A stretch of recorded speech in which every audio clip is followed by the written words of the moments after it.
Hi everybody, welcome back to a new video. Today I'm going to be talking about Doctor Who. The new special is coming out on Christmas, I believe, so I'm probably going to talk about that a bit. I have no idea when the 13th Doctor is coming out, but I know she's a female. She does, I think, have the same TARDIS as the 12th, but it is going to include the 12th Doctor, and it's going to include, like, snow and stuff like that. Oh, and the first Doctor. Cassie, what the hell? This is my channel. Get out! Get! And welcome back to the Aside Wall. Okay, before we get started, this is a special bulletin. In the video, I'm going to forget the name of Chris Barron's album. And the album is actually Angels and One-Armed Jugglers. It is a fantastic album. I personally think it's one of the best modern albums by a classic artist, and I recommend everybody listen to it. And now I want to show you the other thing. There is the album I was referring to, well, we'll be referring to, sorry, in the video. Two-Tone Army by the Toasters. Limited edition marble vinyl. I had to frame it. I've never spun that record. Autographed by the lead singer, Bucket. And now, back to your regularly scheduled video.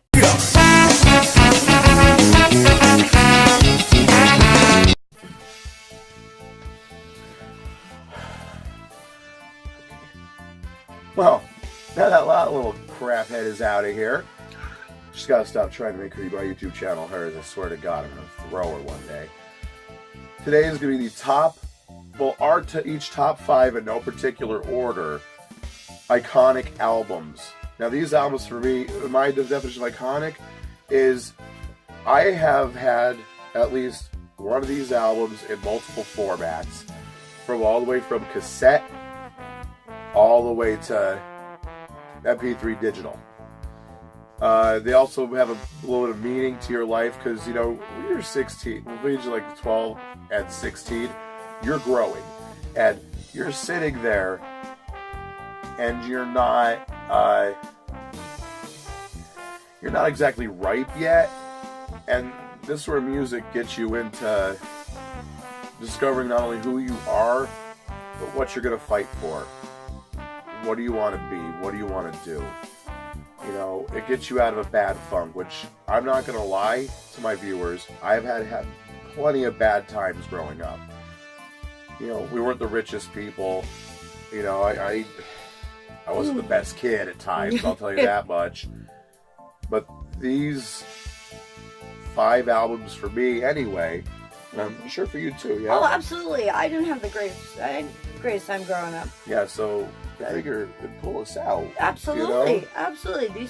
My 5 albums that I listed brought me to a different plane of, you know, where I was, you know, when it wasn't a great time, to where the music took me to and brought me away from it all.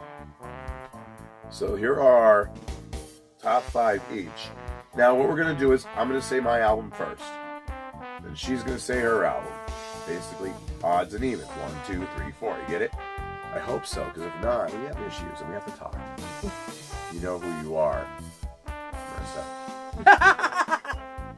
Okay, well, my first album is Alanis Morissette, Jagged Little Pill.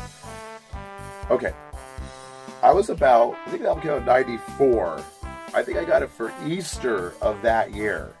It might have been the year after. I think it was 14 or 15 when I got it.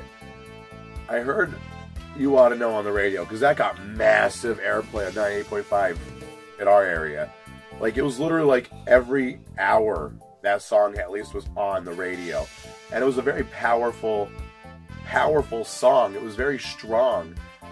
It was disappointing to find out later on that it was Joey from frickin' Full House that did that to her. Of all people, Joey. He is a fucking fool. Sorry for the language. Eventually, I hope we get monetized.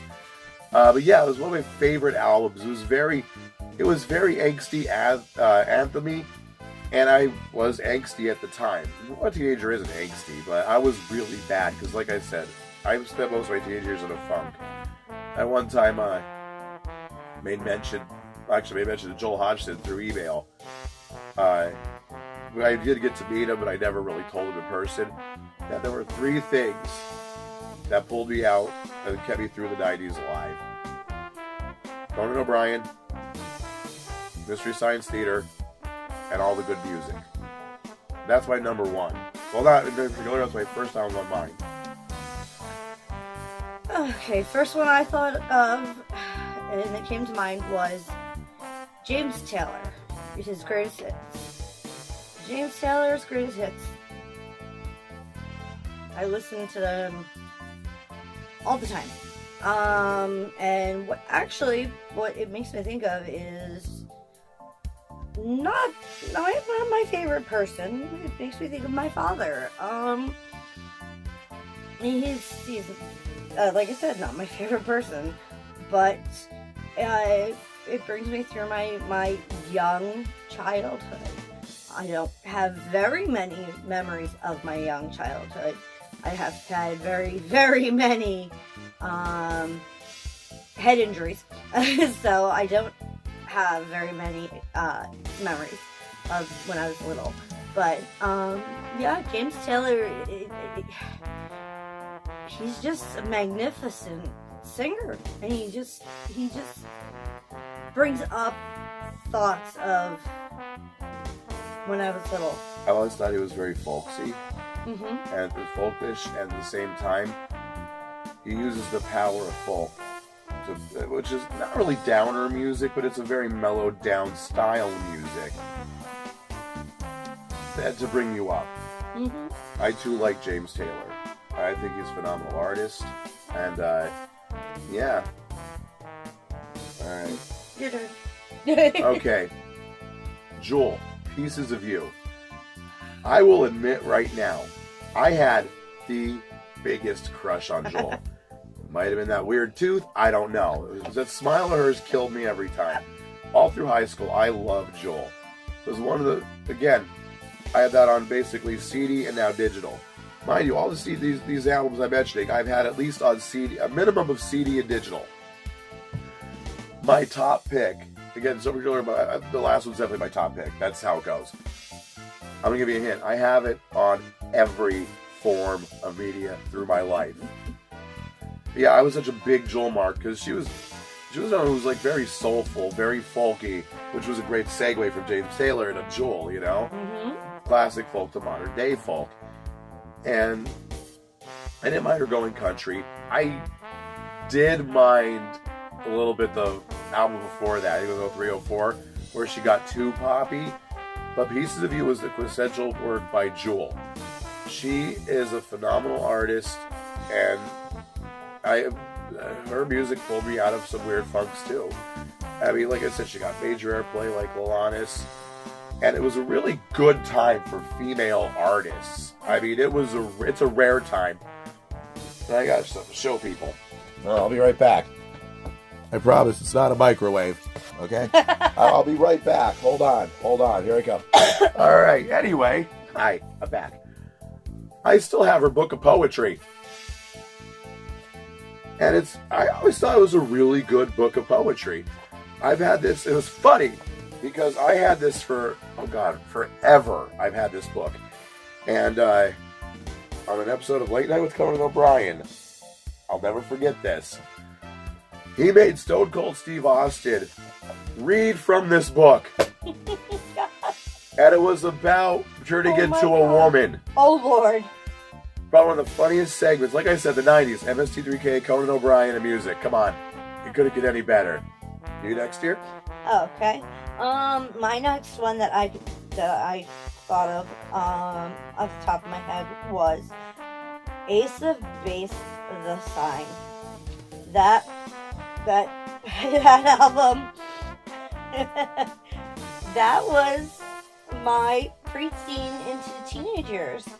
The two of us are exactly 3.5 years apart, and that I remember riding my bicycle all over my community. Yes, he's gonna make fun of me because I lived in a gated community. Just because I'm a free-range chicken, don't mean crap. See, I lived in a gated community and I rode my bike everywhere.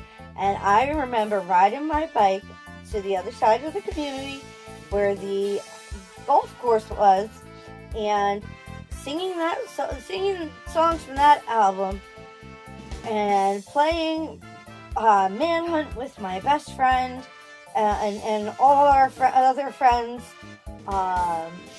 and listening to that particular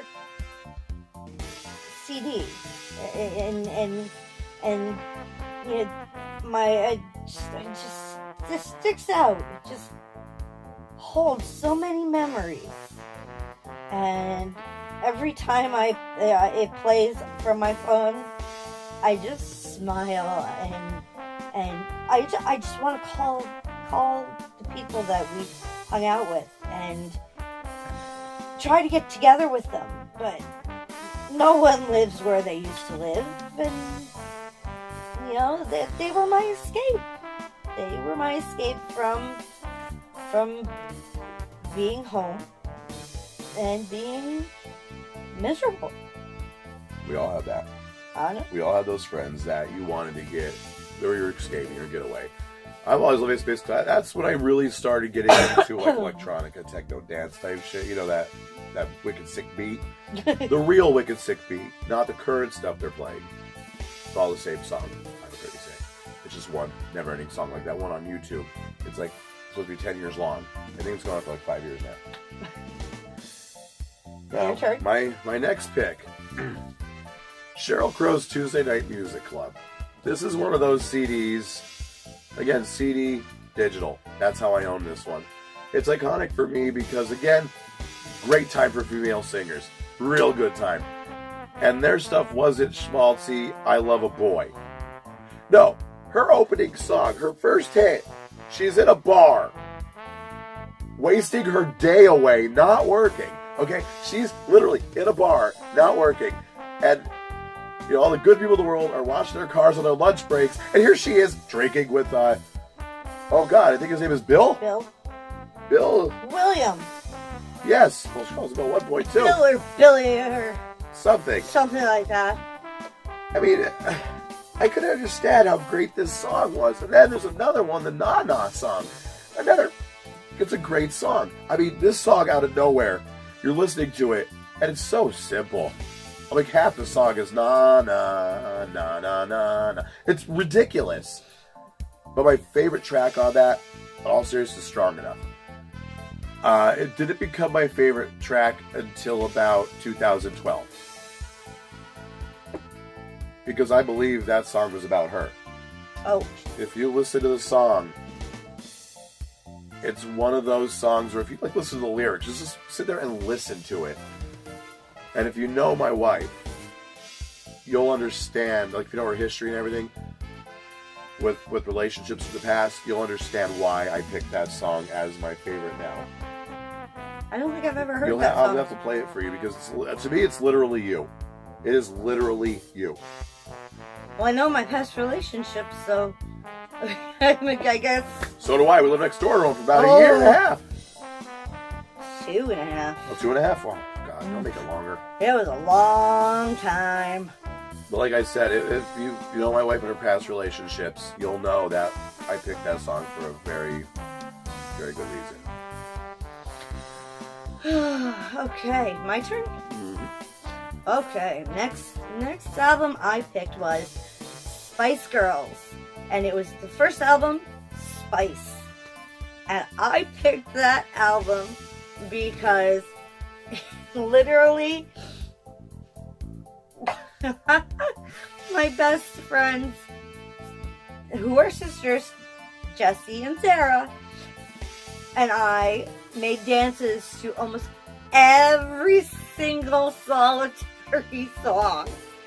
And it was all through middle school and high school. Oh my God, we had so much fun with it. But of course, it was only summers because, You know, they were my summertime neighbors. But we had so much fun, and it was such a good time. And my God, I look back at it now, and I remember it now, and God, we were such dorks.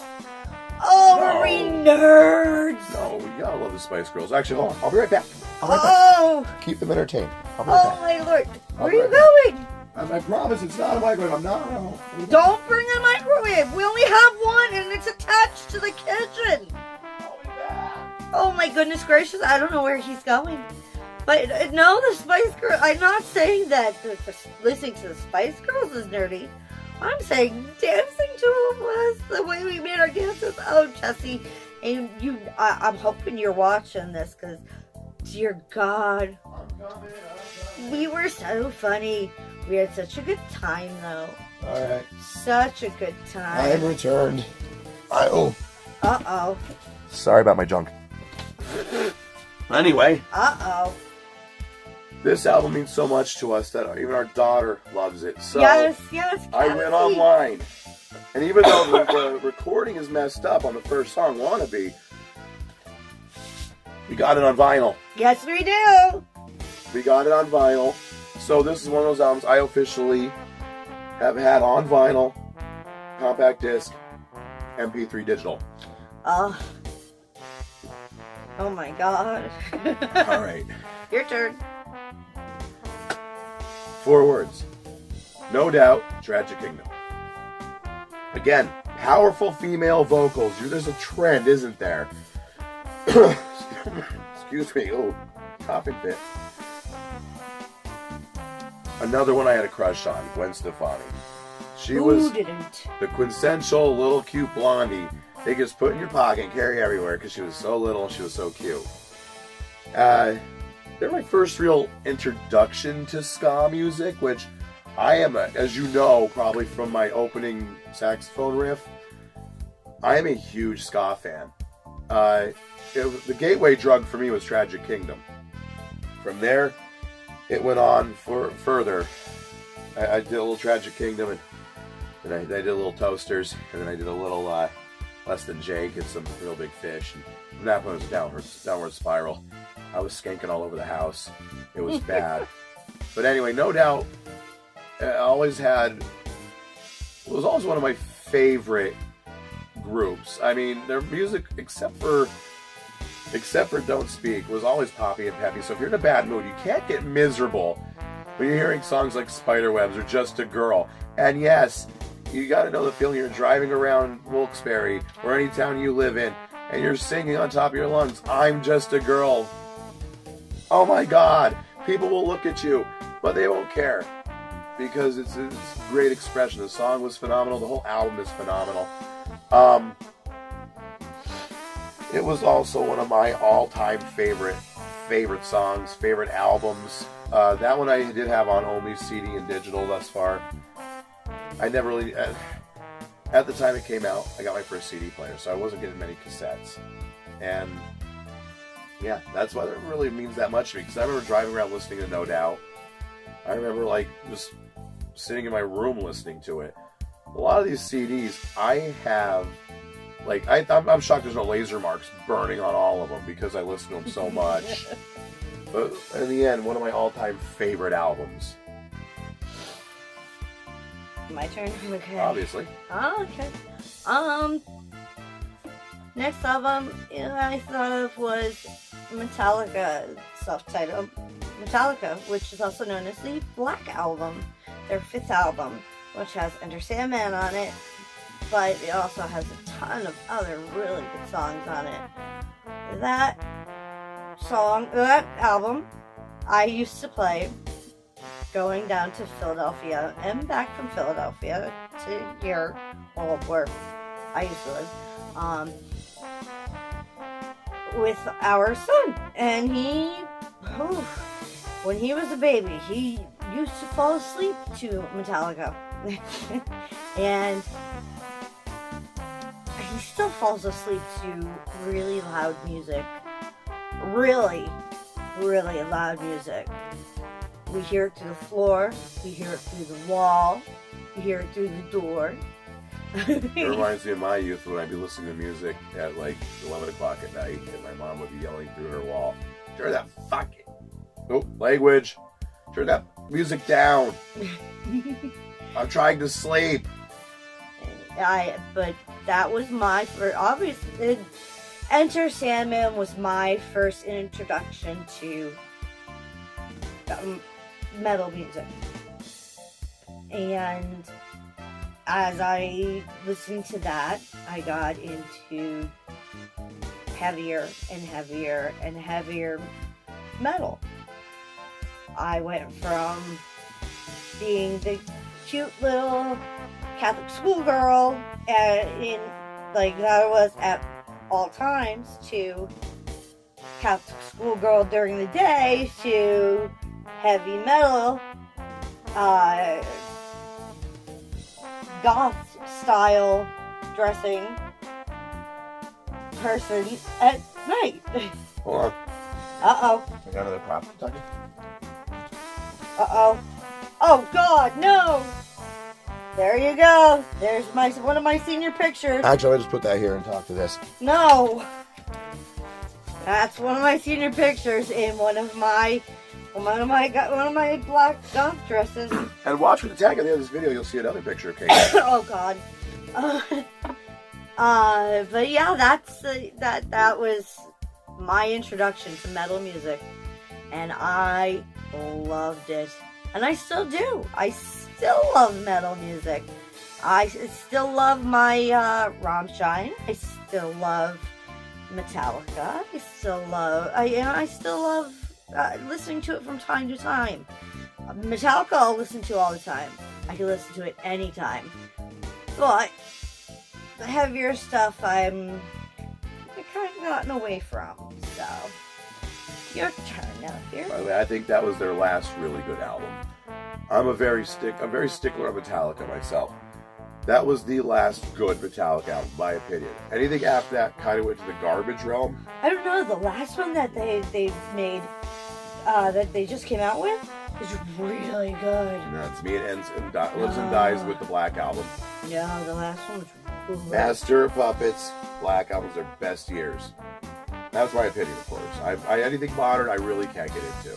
Okay. I have tried, like Street Anger, Death Magnetic. I just couldn't do it. Now, some of them are really bad. It's like they lost their way. Well, that's because they cleaned up, got sober.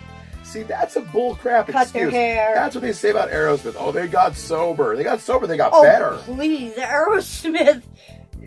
Aerosmith got better when they got sober. Steven Tyler may have gotten sober, but he's still nuts. That man can fart in a microphone. I'll buy the album because they're that good. I don't care what anyone thinks.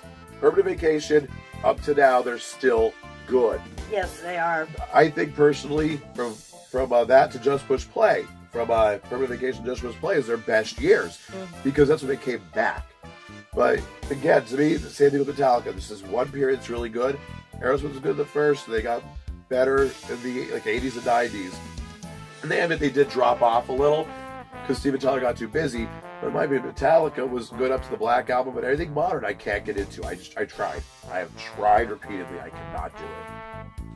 Now, this is the album I was referring to earlier. This is the album I said right out. I have owned it on every form of media. And they never did hit clips that I know of, so I may not owned it there. Cassette, CD, digital download, and home. Right back. Let's go down here to the basement. Okay. Get up here. Oh boy. Elevator. And now I got it on vinyl. Spin Doctor's Pocket Full of Kryptonite. Oh, such a good album. Now this album's one of my all-time favorites. I mean, sorry, Superman. Here you go. Now, this is one of my all-time favorite albums because the first song I ever heard off this album was Two Princes. Everyone probably heard that one first. In fact, at a concert from Germany I was listening to, audio-wise on YouTube, Chris Barron actually said, and I'm quoting now, "This is the song that we did that We never had to work another day in our lives. And Two Princes was that song. It was a fantastic song, very upbeat, very bluesy. See, I like the Spin Doctors because they are a bluesy band. They're not hard rock. If you're in the mood to listen to something that's just smooth, bluesy, funky, that is your album. That is your jam right there. Now, on top of that, though, now one other song. Well, okay, when I was a kid, I wasn't allowed to really buy many CDs. I didn't have a job back then. I was like 12 years old when I came out. This album's 25 years old this year, actually. And after 25 years, I finally got the vinyl. Go figure on that one. But anyway, like I was saying, what was I saying? Oh yeah, I didn't get to go CD shopping much. You see, we had Gallery of Sound here. We still do have like 2 of them left. But it was like a big chain store. My mother worked at Hills. If anyone in the Roaring Valley remembers Hills in Edwardsville or Wilkes-Barre, my mom worked layaway and then the office and then layaway again as a cashier at one point at Hills in Edwardsville. And she would shop a lot because she got an employee discount. I can't blame her. I'm cheap too. So why do you think I filmed everything on a Note 8 and I haven't bought a real camera yet? Because I'm cheap as all hell. So what we did was she would go shopping and I would wander about the store. Yeah, I know. Adam Wall, she was young, played video games, got killed, had sent to the parents' house. This was the Valley in the 90s. The worst you had in the Valley in the 90s was literally nothing. This was boring. It's not like today where you have shootings in Wilkes-Barre, meth houses exploding in Nanticoke. No, we had nothing. It was boring. The occasional kidnapping. The occasional dead guy found on a road.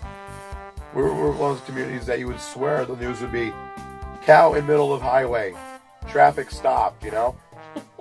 Well, I went to look at the cassette of this album at Hills, and the old sound and video department. It wasn't called like music or electronic, no, sound and video. Sounding so official, but it was a discount store. It was like a Kmart but better, and was where the toys are. But I was sitting there and I was looking at this cassette. And back then you had to read the little things, and they had a song called "Pocket Full of Kryptonite." So of course, I bugged my mom, and I bugged my mom, and my mom relents because she gets sick of me. Doesn't do it anymore, but she gets sick of me. So she bought it, and I put it in my Walkman. I'd ride my bike around town. One end of the street, all the way to the other, back and forth. I wasn't allowed to go on the highway, which is a good idea, because I probably could have got killed. Back and forth, all the way down and up. So I went up there, and I listened to the song, and Pocket Full of Kryptonite really stood out, because it was a song not about Superman. That struck me as funny. At a young age, no word to lie, 12 years old, I realized it wasn't a Superman song. It was a Jimmy Olsen song. The lyrics, if you listen to it, she just found out recently. I explained it to her. She found out recently. It's actually, if you listen to the lyrics, it's a Jimmy Olsen song. He's basically trying to get with Lois, telling her, "I've got a pocket full of kryptonite." Basically, hey, come to my apartment. We keep Superman away. You and me get together. At 12, I didn't realize that was going on, but I did know that it was a Jimmy Olsen song, and he had a crush on Lois. That was my preteen brain right there. And then as I got older, I realized, whoa, wait a minute. Okay, I get it now. Because I explained it to her a few months ago, and she just got it. That was my real Escape album. In fact, I tweet Chris Barron now and again, and he does reply. And I'm hoping that one day I can convince him to meet me at Hello Deli in New York when we go up there for our oh my god, many things. That would be the end all. I would end my YouTube show. I'd end my life. That would be. I'd be like, bury me now. Best moment ever. Can't be topped. I already got married. I already got kids. Can't be topped. Best moment. But yeah, I mean, he's a very accessible guy. He does talk to fans. I'd love to go see him live. He actually poses for selfies after shows. And I think it's amazing that this guy's still there. And their band is back together. They've been back together since 2013 because he had the vocal paralysis. And when they came back, they joined him. And they've been touring. They tour periodically ever since. And he goes on solo tours. His solo album is really good. I can't remember the title right now. Oh, I wish I could remember it. Now I'm very disappointed in myself. When I look it up, I will put it in the video as an aside at the aside wall, as you all seen before. But long and short of it, that was the album. That was the album that really shaped me. From that point on, I started buying all their albums. I even had Here Comes the Bride, which is not the best effort. It wasn't the original band, right before the vocal paralysis. Now the album after that, when he got the voice back, was Nice Talking to Me. That was a good album too. But this album, probably the absolute best album I have ever heard. Getting the end, solid. And your final one? My final one, it's not necessarily the one that, like you, for you, that was the biggest, most important, shaped my life, changed everything. Changed who you were. Changed who, yeah. But it is a big deal in my life. It's the Beach Boys. It's the greatest hits. And that's because whenever I hear the Beach Boys, I think of my big brother. And he had these cassettes, and I don't know, I can't remember what they were called, but he had these cassettes that had, you know, various artists on them, and mix. Yeah, they were mixtapes, but they were like from a company. And like Now, for example. Sort of. Yeah, like kind of like Now. This is what I call music volume 872.5. Yeah, yes, sort of. They're all like over 100 in England, so. But he came in a case, and oh my God, and I can remember him and his best friend, also named Chris, and they would listen to these tapes, and I always remember hearing the Beach Boys, and I can't think of the name of the song for the life of me. And you said the Nanas, and that's Good Vibrations. Thank you, Good Vibrations. Yes. Well, I love the Beach Boys and Good Vibrations. Brian, yes. Brian Wilson. So I dig it. I dig it. That's the song that was on the cassette, and it'll pop in my head out of nowhere, and it brings thoughts to that. And I remember after my brother passed away, I remember listening to those cassettes, and I don't know what came of them, but I think I listened to that one cassette with the Beach Boys so much, so often, that I actually ruined the tape. Oh my God, you wore the tape out. I did. Flash fact. All right. Flash fact. Did you know the Beach Boys were set to play the bicentennial of Wilkes-Barre? Really? They had to postpone the show. Kirby Park got flooded. Oh, jeez. It was a free concert. It got canceled because of the flooding. People were disappointed. But Mike Love of the Beach Boys actually said to everybody, I think it was through early social media, like before Twitter was huge and Facebook was gigantic. It was like MySpace was like the only thing in the world. I finally deleted mine. But he announced to all the fans in Wilkes-Barre about that. He announced to all the fans in Wilkes-Barre, actually not too long ago. I think it was like the early 2000s, mid 2000s the most. Actually 06. I think Wilkes-Barre was founded in 1806. They actually still did the show. Wow. They just pushed the date back, and after the park was cleaned up after the flooding that was going on there, they still put on the free concert for everybody. To me, that's a class act. There's not many musicians out there that's a class act anymore like that. Like Chris Barron's a class act. I mean, any guy can hang out with the fans for over a half hour after being on stage for probably about an hour and a half and just chill with his fans. Wasn't that kind of how the Toasters are too? I met Bucket, the lead singer. Yep. He runs the stand. And she's going to get my next thing that ties in. No, just it's fine. This is a bottle of their hot sauce. I've had this here. Oh my God, I can't remember when we saw it. 2 years ago? 2 years ago. At the Jazz Cafe. This is the Toasters Shocker hot sauce. They're one of my favorite bands. I don't typically want to add a 6th album to this. And like, he was very accessible too. He ran the merch stand. He signed my limited edition marble vinyl 2-tone Army album, which I have framed on my wall. You might see it before the aside. I don't know if I'm gonna put the camera there. I might. But yeah, I mean, see these musicians who realize this is where we come from. Now, I've heard a lot of these musicians do turn bad. I haven't heard great things about Victoria Beckham. I have not heard a lot of great things about Gwen Stefani. Really? I know, again, I haven't heard, but I don't know her personally, so I can't judge. Jewel, I've heard a lot of good things about. She's semi-accessible, especially if she was on the rodeo circuit. But Chris Barron is probably, from what I understand, the most accessible artist of that decade. Like I said, I hope to someday meet him. That'd be great. But yeah, I mean, these albums really shaped who we were. I know this is another like 30-minute video, and I apologize for taking all your time. But yeah, a little bit sorry. But you know what? That's the downfall of doing a video with somebody you know, or someone that really knows you, or likes the same topics. Because you're just gonna sit there, you're gonna chat, you're gonna chat, you're gonna chat. That's what happens. You keep chatting away. And frankly, I have a good time with it. Now, I'm supposed to remember something, but I can't remember now.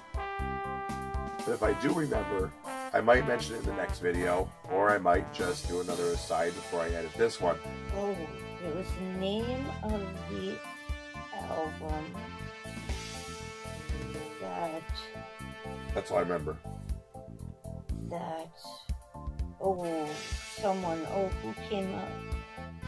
It was the name of the album that,